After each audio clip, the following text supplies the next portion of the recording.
Sabda Tuhan, dan ampunilah kami akan kesalahan kami. Saudara, pengampunan menjadi satu pokok pengajaran penting kitab suci yang disampaikan kepada kita. Pengampunan adalah pengajaran yang krusial bagi iman kita. Karena tanpa pengampunan, kita tidak bisa menikmati Allah. Tanpa pengampunan, kita masih sebagai anak-anak yang binasa. Tanpa pengampunan, kita semua tidak layak untuk memanggil Allah kita, Ya Aba, Ya Bapa. Jadi, itu pula yang diajarkan oleh kitab suci kepada kita, supaya kita boleh mengerti apa itu pengampunan. Bagaimana Tuhan mengampuni kita manusia yang berdosa ini.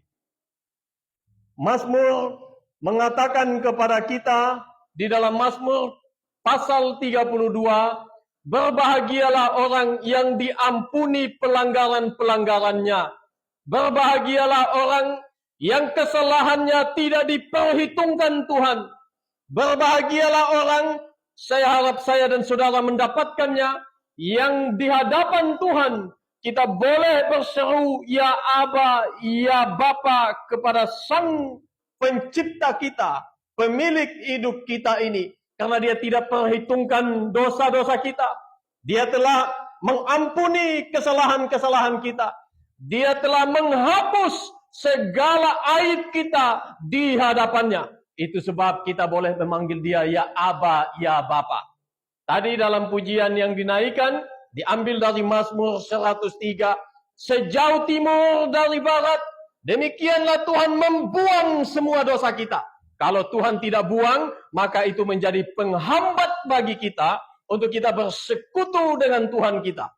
Bukankah begitu? Di dalam Yesaya pasal 59 mengatakan kepada kita, Tuhan tidak kurang tajam pendengarannya sehingga dia tidak mendengar kita.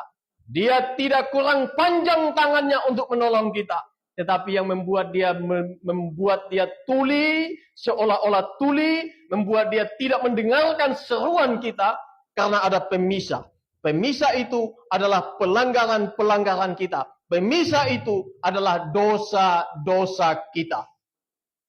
Jadi saudara yang dikasihi oleh Tuhan, kita bersyukur karena Tuhan di dalam doa Bapa kami mengajar satu poin penting bagi kita sekalian, yaitu ampunilah kami. Tentu ada kelanjutannya, tetapi bagian ini, khusus hari ini, kita belajar tentang ampunilah kami akan kesalahan kami. Ada dua hal setidaknya yang menjadi alasan mengapa ini menjadi krusial bagi kita.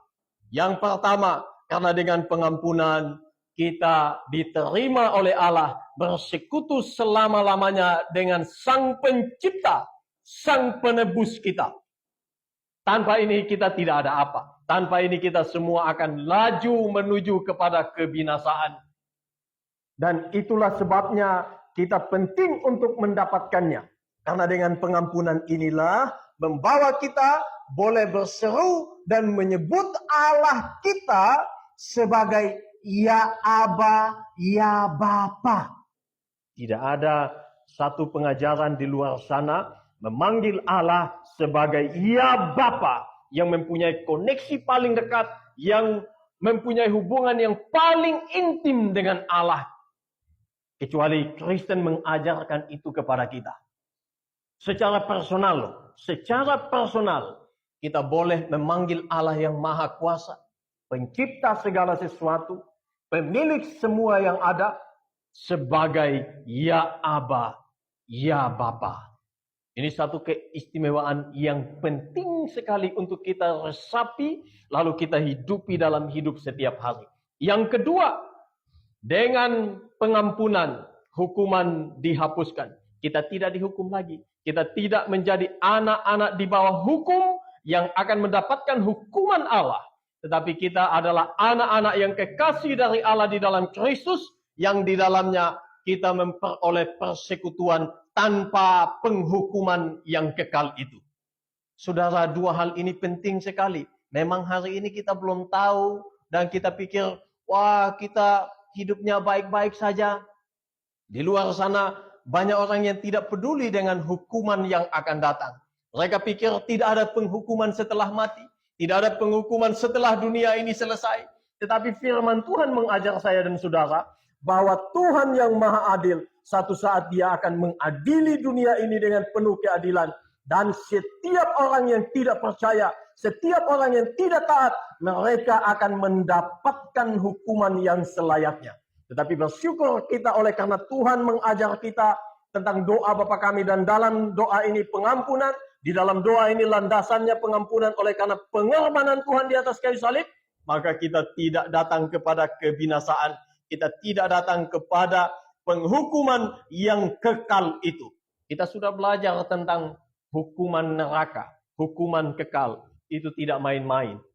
Saya harap itu menjadikan satu refleksi penting untuk kita supaya kita belajar, oh ternyata hidup ini betapa ajaibnya Tuhan kasih kepada kita. Dan kita harus menjaga hidup ini seperti yang Tuhan inginkan. Saudara yang dikasihi oleh Tuhan, dua itu menjadi penting bagi kita. Karena kalau tidak, sama seperti Matthew Henry, dia hidup di abad pasca reformasi, di abad ke-17 dan awal abad ke-18. Ini orang yang dipakai luar biasa, dia mentafsirkan hampir seluruh kitab suci dan tafsirannya begitu dalam, begitu disiplin dengan prinsip hermeneutik, sehingga tidak sembarang, tidak serampangan memahami kitab suci. Dia berusaha untuk memahami itu menurut otoritas dan terang ilahi. Dia mengatakan begini, kalau kita semua ini gagal di dalam menaati Allah, maka kita akan terbuka pada hukuman Allah. Jadi kegagalan pada menaati kehendak Allah membuat penghukuman terbuka bagi kita.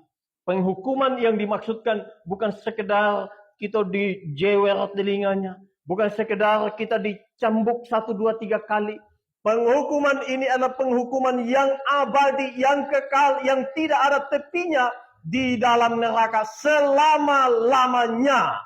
Itu beda hukuman dengan yang kita dapat di dunia ini. Jadi karena firman Tuhan mengatakan ada pengampunan dan kita memohon pengampunan kepada Tuhan, maka kita harus menjaga hidup di dalam kehidupan yang diampuni oleh Tuhan. Kalau kita sadar kita diampuni, mana mungkin kita mempermainkan hidup yang Tuhan kasih. Ya, saudara, firman Tuhan ini ditulis di dalam teks aslinya, dikatakan kata kesalahan berasal dari kata ovelema. Ini ada dua kata setidaknya. Satu kata ovelema, satu yang mengacu kepada dosa hamartia. Hamartia ini ketidaktercapaian manusia untuk mencapai sasaran dan tujuan Tuhan. Sedangkan ovelema ini digambarkan sebagai manusia, saya dan saudara, yang berhutang kepada Allah. Dan kata ini yang dipakai menggambarkan hutang kita kepada Allah. Setiap dosa diperhitung oleh Tuhan sebagai hutang yang kita harus bayar lunas. Setiap dosa. Setiap dosa. Dan dalam bahasa Inggrisnya itu langsung pakai kata debts. Forgive us our debts. Jadi ampuni kami Allah akan kesalahan-kesalahan kami.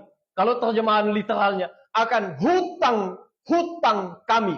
Sudah pernah dengar ada debt collector? Itu kata debt itu hutang. Jadi kalau debt collector itu pasti penagih hutang. Orang yang didatangi debt collector pasti punya hutang. Nah, ini kita punya gambaran untuk mempersepsikan dan memahami apa yang Tuhan inginkan dan maksudkan di dalam doa ini. Sekali lagi, dosa kita dipandang sebagai hutang yang harus kita lunasi. Tetapi siapa yang bisa melunasi hutang kita? Bisakah saya dan saudara melunasi hutang-hutang kita? Sedangkan dari sisi lain, firman Tuhan menekankan kepada kita supaya kita harus menggenapi. Entah kita bisa bayar atau tidak, itu adalah tuntutan ilahi yang paling tinggi. Setiap hutang pada prinsipnya, hukum dimanapun berada, harus dibayar. Kalau tidak, dia akan lari bawah hutang. Dan akan terus dianggap sebagai orang yang berhutang, yang tidak tahu diri, sudah pinjam tapi tidak mau balikin. Mungkin sudah pernah dengar istilah begitu. Waktu datang baik-baik, waktu minjam baik-baik. Tapi waktu ditagih, seolah-olah dia bukan yang berhutang. Justru dia seolah-olah tidak ada hutang, dia ngamuk-ngamuk kepada yang datang nagih. Kasihan juga debt collector sebenarnya. Tapi ya poinnya bukan di situ. Yang saya maksudkan dari bagian ini, setiap hutang harus dibayar. Kalau tidak dibayar, ada konsekuensinya. Dan salah satu konsekuensi adalah konsekuensi hukum.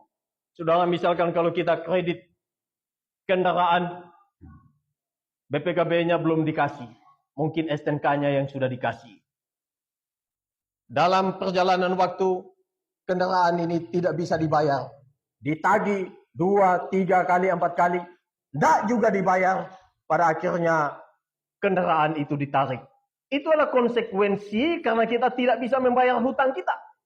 Walaupun sebenarnya itu sudah setengah milik, setengah belum. Tetapi karena kita melalaikan tanggung jawab, maka ada akibatnya. Ada konsekuensinya. Jadi opsi yang pertama dari hutang-hutang yang ada harus dibayar lunas. Tidak boleh ada yang tersisa. Tetapi ada opsi kedua yang dikenal sebagai penghapusan hutang. Saudara, Presiden Prabowo mencetuskan bahwa hutang-hutang tidak semua, tapi yang terpilih ada hutang-hutang dari pengusaha atau usaha-usaha UMKM itu dihapuskan hutangnya. Jadi mereka tidak punya lagi kewajiban bayar hutang karena pemerintah mengintervensi kepada bank untuk melunasi hutang-hutang yang berhutang kepada bank itu. Kalau baca berita ada itu. Presiden kita melakukan itu. Jadi ada penghapusan hutang atas hutang yang dilakukan oleh pengusaha-pengusaha UMKM. Tidak semua tentunya. Tetapi poinnya yang saya ingin sampaikan, ada opsi kedua, selain harus mewajibkan orang itu membayar hutangnya, ternyata ada pelunasan. Tetapi harus ada jaminan. Dan kita bersyukur pelunasan hutang kita, jaminannya adalah darah Tuhan. Dengan darah Tuhan, maka hutang-hutang dosa kita tidak diperhitungkan lagi oleh Tuhan. Sejauh timur dari barat, demikianlah dosa-dosa kita dibuang jauh-jauh. Begitu ajaibnya Tuhan kita. Di situ kita melihat ada asas kasih Tuhan, tetapi sekaligus ada asas keadilan Tuhan. Dia begitu mengasihi kita, tetapi dia tidak melalaikan keadilannya. Keadilannya tetap jalan, tetapi dia jalankan keadilan itu dengan pelunasan hutang-hutang kita, dengan memakukan surat hutang kita di atas kayu salib. Tanpa itu tidak mungkin saya dan saudara ada di sini. Tanpa itu kita semua ada sebagai orang binasa. Tidak mungkin kita beroleh keselamatan. Dan tidak ada pengampunan tanpa darah Tuhan di kayu salib. Kita bersyukur Tuhan beri itu. Saudara, Tuhan telah menyatakan itu kepada kita. Dan hutang yang tadi kita tidak bisa bayar, sekarang bisa diselesaikan oleh Tuhan tentunya. Dan setelah itu selesai, apa yang kita harus lakukan? Bolehkah kita terus berhutang? Bolehkah terus berkanjang dalam dosa? Bolehkah kita hidup melupakan Tuhan? Acuh tak acuh dengan Tuhan? Tuhan kita telah lunasi hutang kita di atas kayu salib. Itu harga yang saya dan saudara tidak mungkin bisa bayar. Siapapun di dunia ini tidak bisa membayar harga yang ditentukan oleh Allah untuk pelunasan hutang-hutang dosa kita. Dan kalau Tuhan sudah lakukan itu, bisakah kita mempermainkan anugerah Tuhan yang melimpah-limpah itu? Bisakah kita menjual darah Tuhan dengan secunguk apa saja yang ada di dunia ini? Bisakah kita mempermain-mainkan Allah? Saya pikir tidak mungkin. Orang yang mengerti akan besar hutang yang dia pikul, dia tidak mungkin menjual Tuhan. Dia tidak mungkin meninggalkan Tuhan. Tadi lagu bagus. Sekali Yesus, tetap Yesus. Apapun yang terjadi, Aku tetap Yesus. Itu iman yang militan. Itu iman yang dalam. Ini hanya dimiliki oleh orang yang kenal akan pengorbanan Tuhan. Orang yang tidak punya pengertian yang dalam tentang pengorbanan Tuhan di kayu salib. Dia pikir main-main saja pengorbanan itu. Saudara, kita luka sedikit aja sakit. Saudara, kita beberapa waktu lalu kecelakaan. Saya pikir itu cukup sakit. Dan perlu proses pemulihan. Kita kebakaran sedikit saja sakit. Tetapi mati di kayu salib, mana mungkin kita mempermainkan. Jadi jangan pernah jual pengorbanan Tuhan di kayu salib. Jangan pernah. Orang semacam itu orang akan menjadi orang celaka, paling celaka di dunia. Hari ini kita tidak mengalaminya. Tetapi satu saat waktu kita meninggalkan dunia ini, tidak ada kesempatan lagi. Kita mengingat perumpamaan yang Tuhan Yesus langsung dari mulut Tuhan beri kepada kita. Ada orang kaya, ada Lazarus yang miskin. Orang kaya waktu di dunia ini, dia nikmati semua kenikmatan. Dia berkelimpahan makanan. Dia bisa untuk melakukan apa saja yang diinginkan karena dia punya kekayaan. Dia bisa mendatangkan perempuan-perempuan cantik. Dia bisa mendatangkan penjahat-penjahat. Lalu melakukan apa yang dia inginkan. Dia bisa lakukan apa saja karena dia punya segala sesuatu. Tetapi setelah dia mati, apa yang terjadi? Firman Tuhan saksikan kepada kita, penderitaan tiada batas dialami oleh orang kayak gini. Dia tidak mendapatkan kesenangan sedikit pun dalam kematian. Saya sekali lagi tekankan, John Bunyan pernah katakan, saudara, John Bunyan pernah bilang demikian, sesaat saja kita di neraka, kita sudah melupakan semua kenikmatan yang kita pernah nikmati di dunia ini. Sesaat saja. Tidak perlu sampai 1-2 jam. Sesaat saja ada di neraka. Semua kenikmatan tidak ada lagi yang ada di ingatan. Yang ada itu hanyalah penderitaan, kesusahan, dan kengerian dari hukuman neraka selama-lamanya. Jadi ini kita tidak boleh main-main. Tidak boleh main-main. Tuhan mengajarkan tentang pengampunan. Pasti ini satu hal yang penting.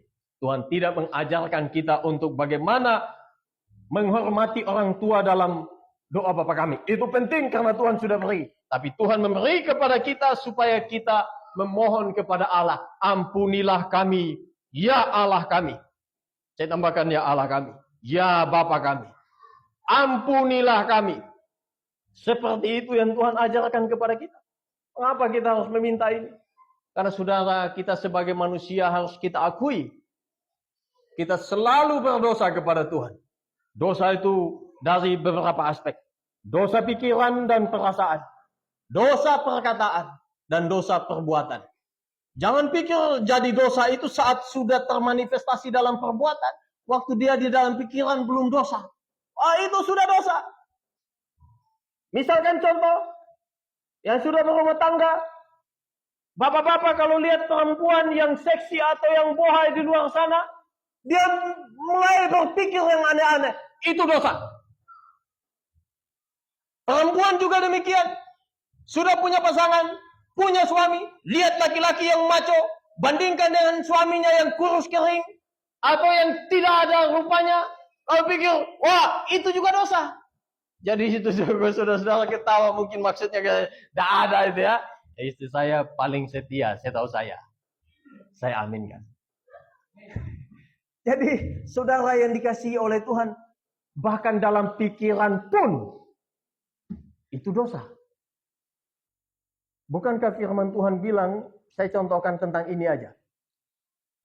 Tuhan mengajar tentang dosa persinahan. Di dalam konteks PL. Orang Israel memahami dosa itu saat sudah melakukan. Mereka pikir persinahan itu saat sudah melakukan saja. Tapi Tuhan bilang, oh tidak. Barang siapa melihat perempuan, belum titik.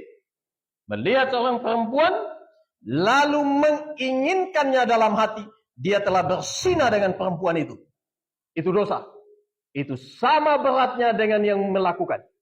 Jadi jangan pikir ada dosa, oh ini kecil saja, oh ini yang besar, ini yang jadi konsen Tuhan. Kalau ini tidak dikonsen oleh Tuhan. Nah, sama di hadapan Tuhan karena Tuhan itu maha suci, maha kudus dalam pikiran, dalam perbuatan. Jadi kita tidak bisa untuk banding-bandingkan, tidak bisa untuk memilah-milah. Tuhan hanya fokus pada yang kelihatan saja. Mana bisa kita menipu Tuhan? Tuhan tahu apa yang ada di otak. Tuhan tahu apa yang ada di hati. Tuhan tahu apa yang kita sembunyikan dari manusia. Kita boleh bersembunyi di depan mata manusia. Manusia tidak melihat, tapi Tuhan Maha melihat. Apa yang kita buat di tempat tersembunyi, bagi Tuhan terbuka dan tidak ada sedikit pun yang tertutup. Jadi jangan mempermainkan Tuhan. Jangan mempermainkan Tuhan.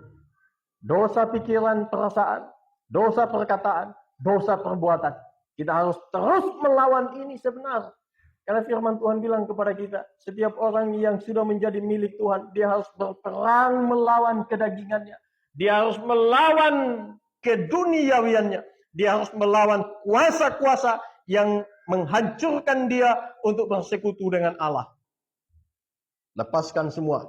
Lepaskan semua. Karena itu membawa kita pada kebinasaan. Itu membuat kita tidak peduli dengan Allah. Jadi saudara yang dikasihi oleh Tuhan, pengampunan itu nyata. Kita memohon kepada Allah, itulah ajaran Tuhan kepada kita. Tetapi setelah Tuhan mengampuni, apa yang kita harus lakukan? Saya kembali kepada pertanyaan tadi. Harus ada pertumbuhan iman. Harus bertumbuh. Saudara, sekarang pertanyaan penting untuk kita. Sudah berapa lama kita percaya kepada Tuhan? Sudah berapa lama kita percaya kepada Tuhan? Apakah kepercayaan kita kepada Tuhan masih anak-anak atau sudah dewasa? Dari sisi durasi, apakah kita orang percaya baru kemarin sore? Atau sudah bertahun-tahun? Kalau sudah bertahun-tahun, adakah perbedaan yang signifikan yang membedakan kita hari ini dengan waktu kita awal-awal percaya? Lihatlah kehidupan rohani kita. Rohani kita sudah dewasa atau masih anak-anak? Secara ideal, orang yang percaya Tuhan sudah bertahun-tahun, harusnya dia sudah bertumbuh dan bertumbuh makin dewasa. Bukan makin kecil, makin kanak-kanak, makin kanak-kanak. Ini orang tidak mengalami kedewasaan iman. Tapi kita sudah berapa lama? Bahkan saya perhatikan ada yang sudah sejak lahirnya di kalangan orang Kristen. Berarti sudah dari kecil. Tapi bagaimana tingkatan iman kita? Bagaimana kehidupan rohani kita? Sejauh apa kedewasaan yang kita punya?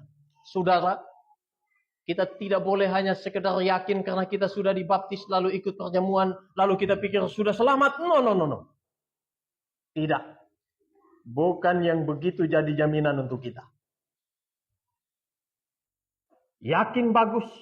Tapi berapa banyak orang di luar sana setelah yakin, tidak jadi kenyataan. Dia yakin dia dicintai. Ternyata ketika menyampaikan hatinya kepada si doi itu dia orang istimewa. Singkatannya doi. Menyampaikan, lalu doinya bilang, oh minta maaf kakak. Saya anggap kakak sebagai kakak saja, tidak lebih. Oh minta maaf ade. Ade saja yang pikir saya sayang ade sebagai yang lebih daripada sekedar ade. Minta maaf, saya anggap sebagai ade saja. Perasaan bisa menipu. Poinnya itu saya sampaikan. Kita pikir kita dicintai, melihat kelakuan dia kepada kita. Wah ini sepertinya dia cinta saya. Ya kalau yang punya pengalaman paham lah yang begini ya. Lalu wah betul dah. Lalu dia coba mencari afirmasi dan konfirmasi. Oh betul dia sayang saya. Lalu cobalah menyampaikan.